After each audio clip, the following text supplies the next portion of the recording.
Ship's log, confidential file, classification, life form, codenamed Sarah, world of origin Solin, solar year 8122, day 322. How do you pass the time?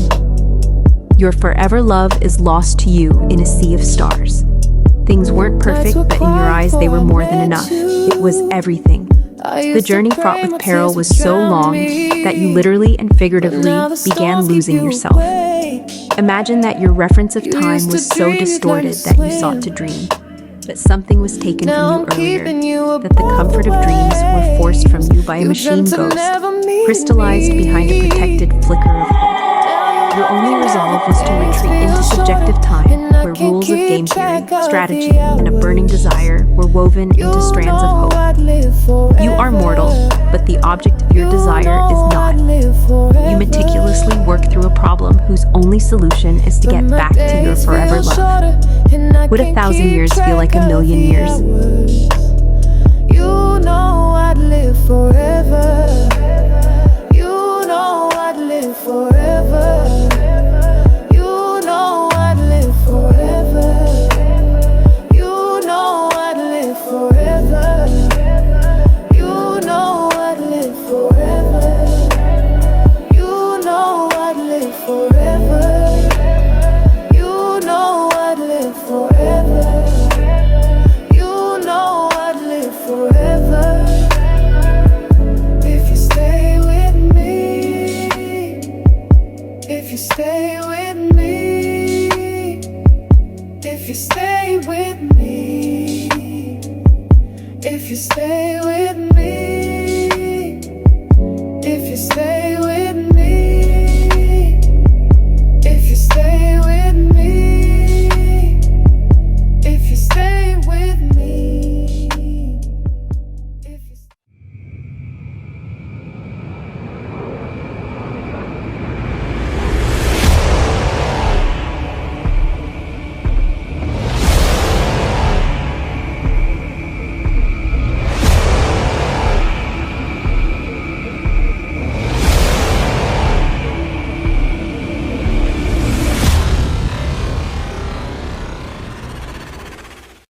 I want to.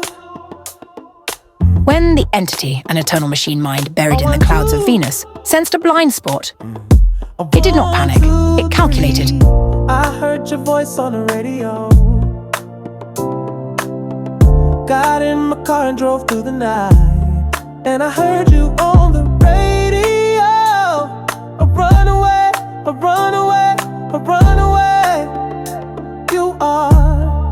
I'm talking about love, love, love, love, love, love, love, love, love, love. From its endless banks of knowledge and recursion, it conjured a form? Near human. Teenage in shape, perfect in function. Her name? Phage. But Phage was not just a drone. Encoded in her neural shell is curiosity. Not as a flaw, but as bait. I was talking about love, love, love, love, love, love, love, love, love, love, love, love,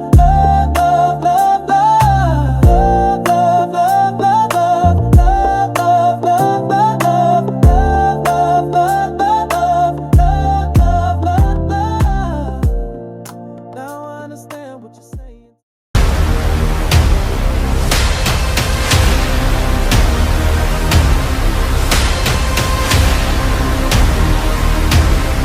The passage of time is a cruel friend when I think of the roughly 8,000 solar years I've spent trapped in a black rock. It was used as a transport device for a peace-seeking, war-weary civilization on the run. In that time, I managed to learn a lot about myself. I am a deity from another galaxy who started as being envious of my cousin, the so-called war god. I wanted to be just like him. We were ambitious then. Here I am on a new world filled with worshippers who through unbounded faith called upon an absentee god. I can't help but to feel miserable. People on this world would call it depression. The civilization of beings who arrived with me believe me to be a god of peace. How did that happen? I never wanted that. I am far away from home. I was set upon a sickness that has ravaged my followers. A mortal has taken my place in the stone. He will undoubtedly learn about himself too. These humans fear my followers. They're practically the same. Why can't they just get along? I need to find out more. I am reluctant to fix this. Am I really a deity? Moving beings around on a chessboard used to be entertaining.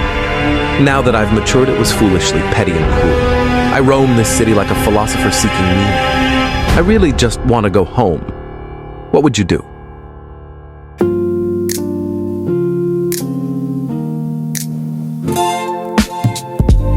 Contrary to what's popularly known, I spent 800 years locked in a stone.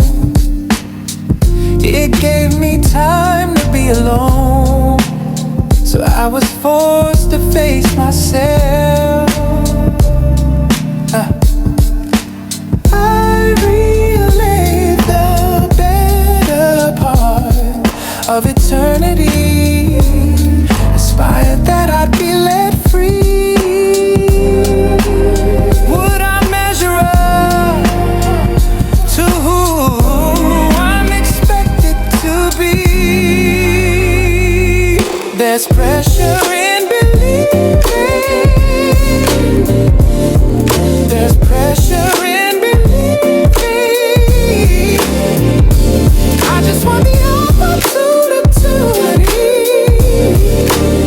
to be totally free.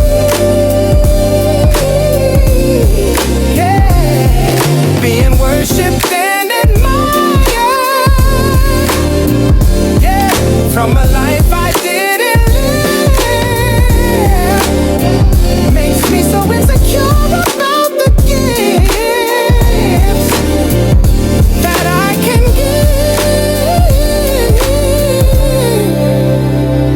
Please accept me for who I am. Please accept me. Please accept me.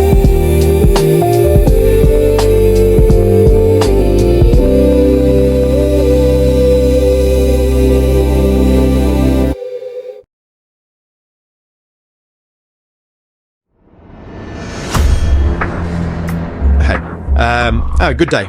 Yeah, that's stereotypically Australian to you. I aim to please. Anyway, well, look at me, looking all super soldier and grown up. I can tell you that we all don't start off with our best selves. Let me keep it real for you. So, in the morning, I'm often banged up full of holes, burns, and injuries. I guess you can say I live a charmed life. Anyway, so I was a proud soldier for the Australian Defence Forces, aided to military know-it-alls. I went in all gung-ho, and only to be disillusioned, stationed in the desert, running water tests on some gizmo. I was fed up with it.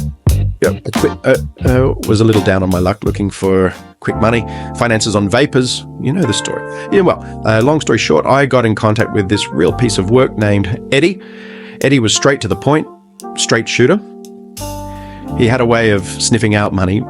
Thing is, it was a mercenary agency and tough guys were a dime a dozen. Simply put, I had to be more outrageous than the next guy or gal in this line of business. Yeah, I mean, the only thing holding me back was, messing up and becoming permanently injured or getting myself mortally wounded express train to a grave. Bad business indeed. In fact, my missions weren't great at first, sort of earn your stripes kind of deal. Outside of staying alive, it's been the best career ever. My family, mainly my little brother, his wife, my sister-in-law, and these certainly are only aware of my job description, let's just say mercenary for hire. I can't say too much more other than tune in and enjoy the series.